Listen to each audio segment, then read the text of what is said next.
badass. I'm super freaking pumped. If you've been watching this podcast series, we've had this lady on before, absolute complete badass, but really honored to have her back on here. So we've got Elena Cardone on. She is the author of the best-selling book, Build an Empire. Right there. You guys need to check it out, whether you're male, female. That book is absolutely amazing. And I'm really excited to also talk about her most recent endeavor with partnering up with XP Realty and basically building I think your goal is to build the biggest, largest real estate team in the globe. So I'm really excited to have you on here, Elena. Thanks so much for joining us. Thank you. I'm super excited to be here today. It's great to see you. You look gorgeous. Well, you too. You look amazing. I had to make sure I got my makeup done. I'm like, I can't be next to Elena not looking awesome. Oh my gosh. Well, you have me beat, girl. I was racing over here like, ah. Anyway. So I'm glad to have you on here. And I think it makes a lot of sense with this podcast coming on about owning your life. So the whole model of that is repurposing your adversities and using them for good. And I think that you and the whole 10X model, the whole 10X family really models that. And the last time I saw you was at GrowthCon with your fire dance right before COVID hit. And I'd be intrigued to hear from you. What was your biggest thing that you've learned through COVID? Because that was a huge conference. I mean, you guys had amazing people up there. You got Usher, all of this, Kevin Hart, everything was going on, and then the world shut down. What was the big thing that you guys learned from COVID, if you don't mind me asking? Man, there were so many things that needed to be learned about COVID. First of all, it exposed some weaknesses within the organization that needed to be dealt with that, we would have just put little Band-Aids over and not really addressed the issue. COVID made us address the issue. And, that was difficult. We had to eliminate an entire department. So dealing with, being a business owner and having to lay people off during COVID, getting a lot of hatred for that, but also understanding that as a business owner, you have to do what you have to do in order to protect the longevity of those that do remain in the long-term survival. And I think a lot of people, don't have the fortitude to actually see that far into the future, to be able to make necessary calls that are difficult, and too many people care about how they're viewed in the public eye. So there was having to stand your ground and take some hits from that incident. There was how do we adapt and adjust and pivot, and how do we come out on the other side bigger, badder, and stronger? How do I defy all the odds? How do I, sock it to the haters in the form of success and prosperity, not only for me, but for everyone?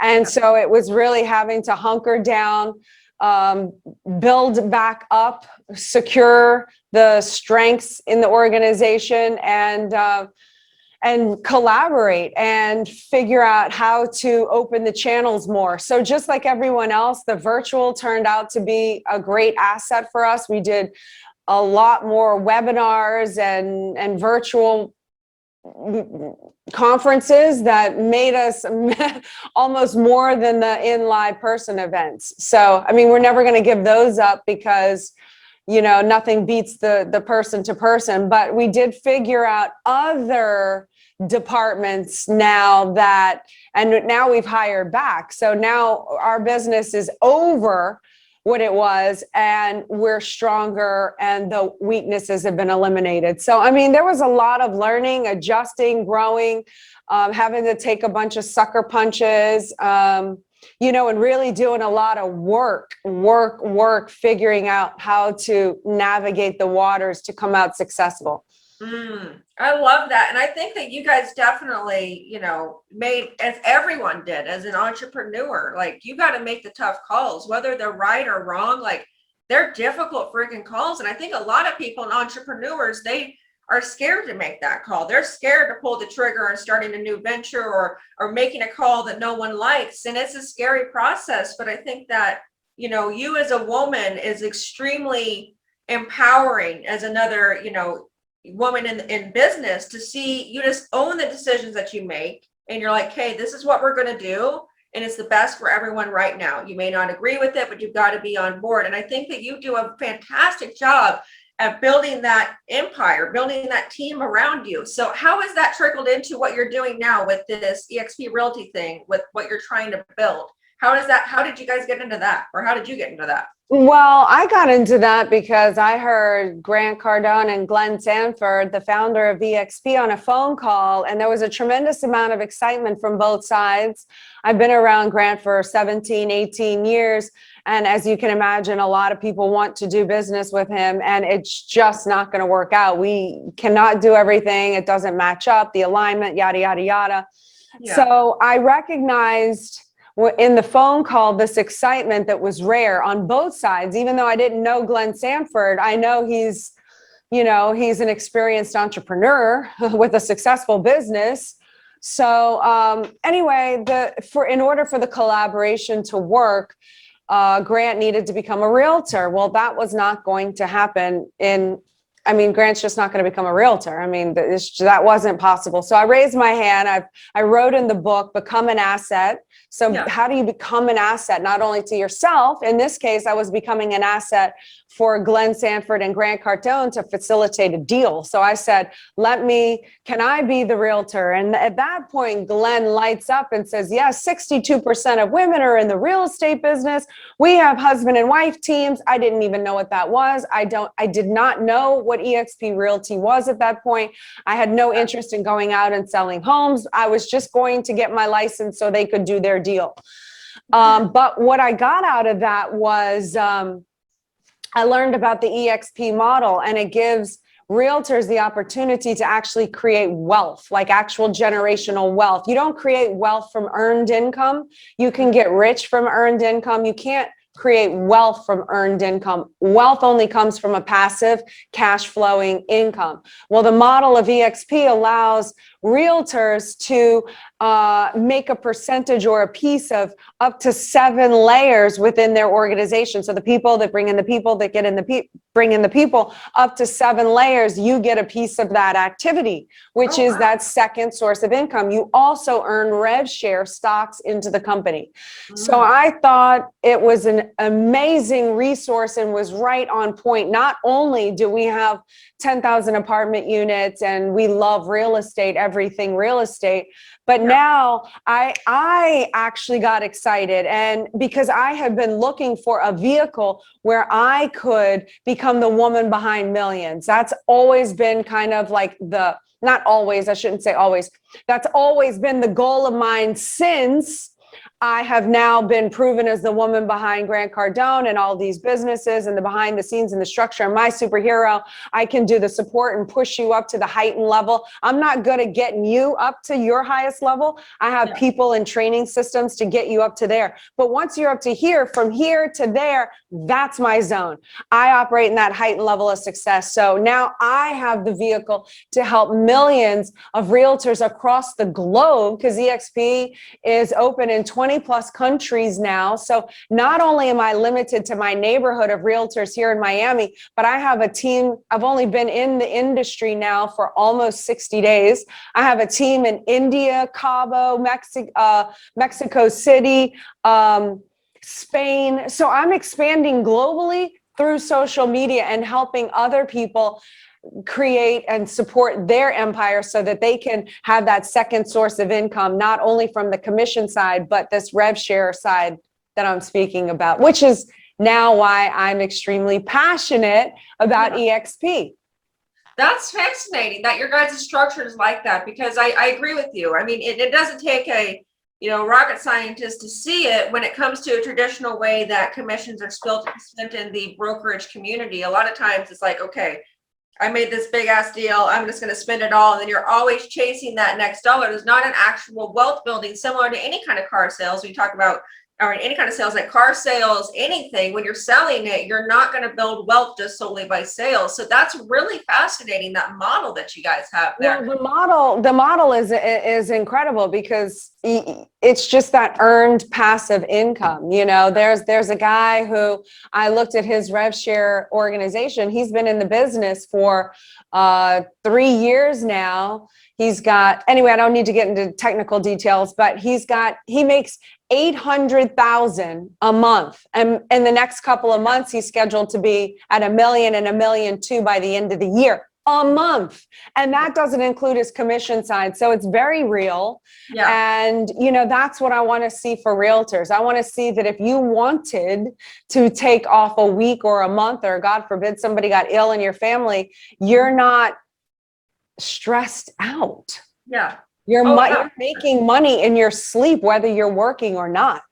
Yeah. And I think that that's a big thing that a lot of people got caught with their pants down with COVID, because they got caught with a lot of debt without residual income in a really vulnerable situation, similar to '08. So I think with what you're building there and what you can do, that's huge. And whether people are listening to this and they're like, hey, I'm not getting into real estate, one way or another, you got to figure out and take this, apply it to your life and your business. You cannot just count on a check. You can get ill. You can get ill. You can get sick. The entire world shut down because of a virus. '08 happened. Like, it's such proof. And what I think is fascinating about watching you, Elena, is I also read also your book, obviously, and followed you guys pretty closely. '08 was a huge kick in the pants for you guys economically. And you handled it like a boss. And then you handled COVID like a boss, with what you guys have bounced back even stronger. So for people that are watching what you're doing, or they're trying to do something themselves, like what you've built in 60 days, that's freaking phenomenal. Like, absolutely phenomenal to have a team that big in 60 days. What's your strategy? How are you finding these people, and how are you building so quickly? Because that's amazing what you've been able to do. Well, I think people understand that I have stats behind me. That definitely helps. I'm also I didn't just walk into this as an influencer to attract people, even though I will use every strength that I have in order to build that. But I'm also now learning the real business. I want to become a professional in the business. I am not yet, but I am being mentored and I am learning and training.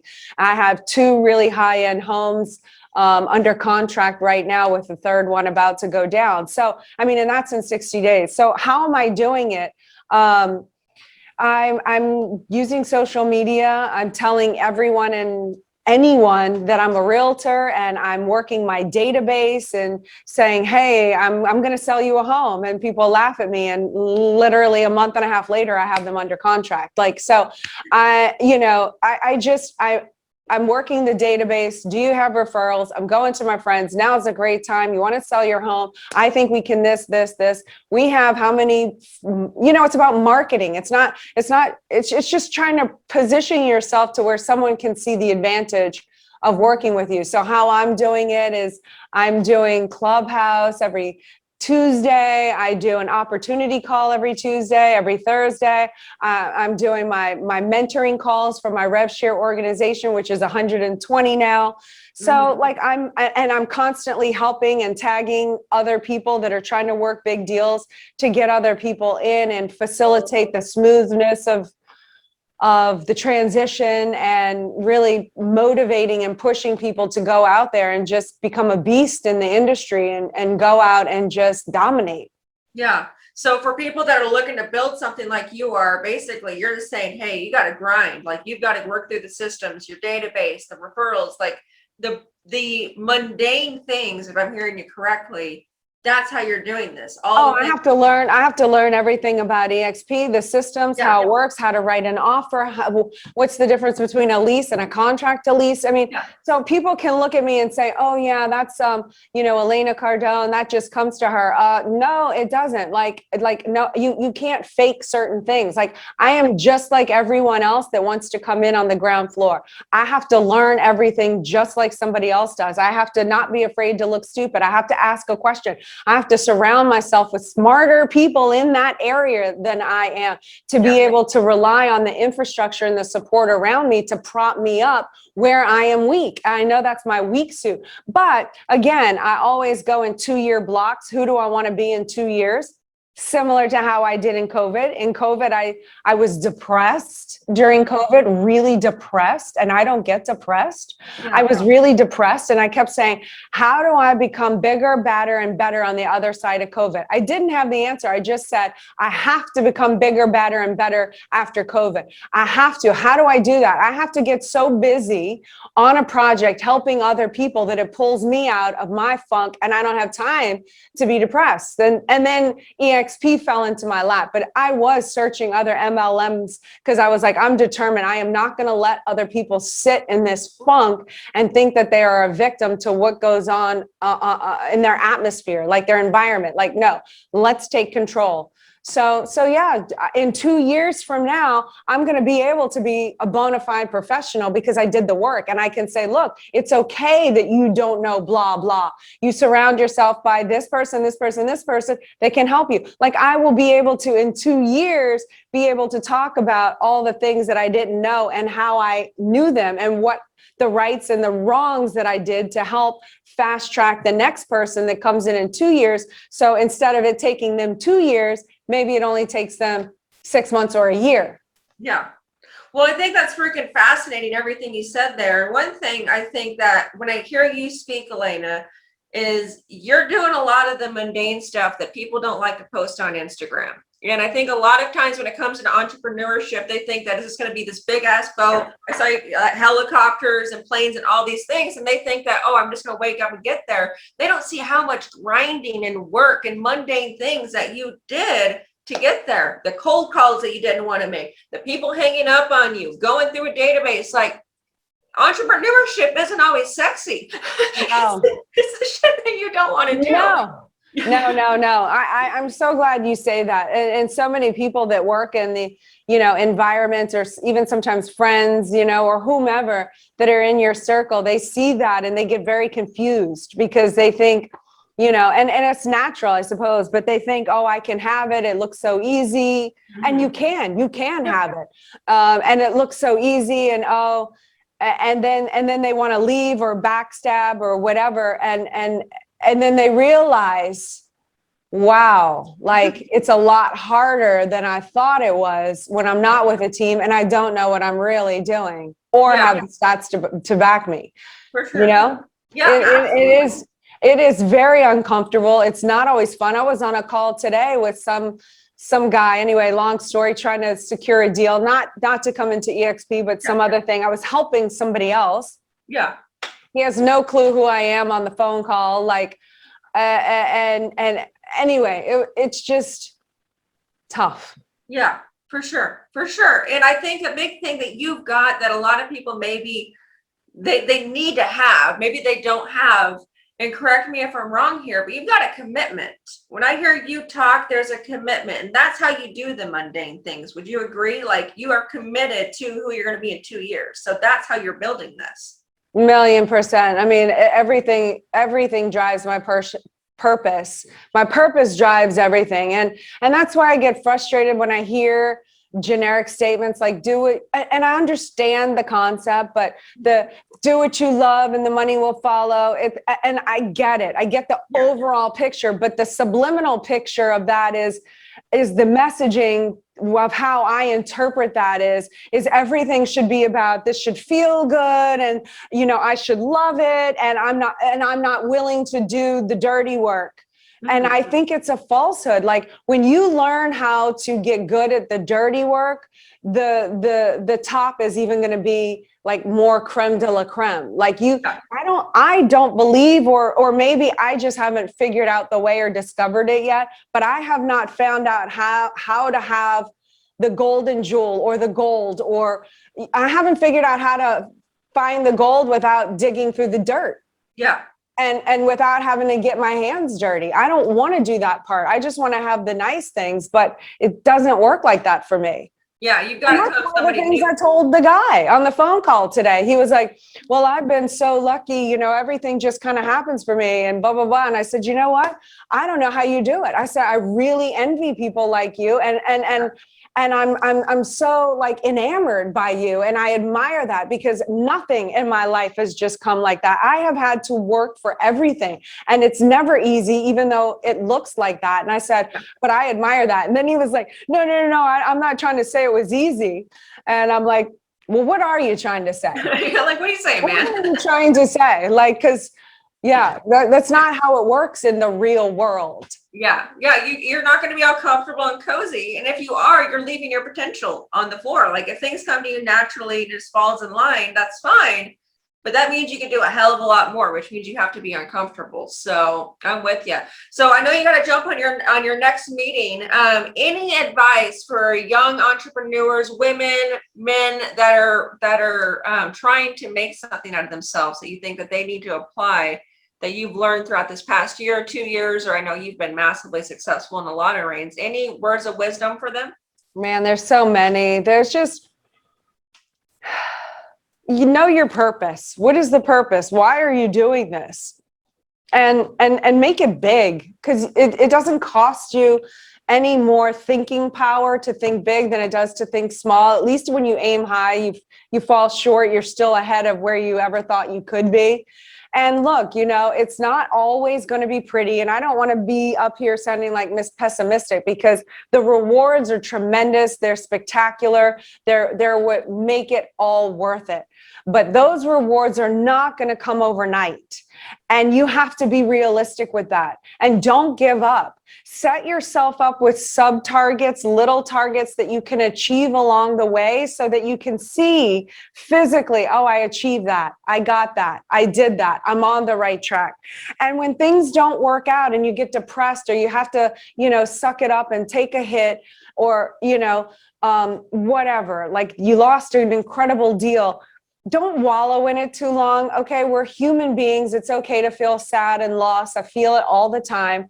But use that as an opportunity to like look and really analyze that your life isn't filled up enough. It looks like this. Because when I have so much going on with so many opportunities, when I have the blows that come in, they hurt, but I'm so busy because I have 20 other things in the pipeline. I can't afford to sit and wallow and waste a week feeling like the end of the world is going to happen and I should give up entrepreneurship and this is harder, because I have too many other things to focus on. And if you don't legitimately have enough things to focus on, make them up. Make a list. I don't care how stupid it is. Make a list. Clean your closet. Make your bed. Wash the dishes. Take a walk. Call my parents. Write 15 thank you notes. Like, make a list that makes you get busy and back in action. It's the only thing that gets you out of your head and back into action. And action moves you forward. Yes, I love that. Absolutely. That momentum energy. Well, thanks so much for joining, Elena. And for people that are watching this, check out Elena's book and also go and check her out Instagram, Facebook, everywhere, complete omnipresence. But thank you so much for jumping on here, Elena, and glad to see you absolutely dominating out there. Thank you. You too. Thanks for having me on. Thanks so much. Have a good one.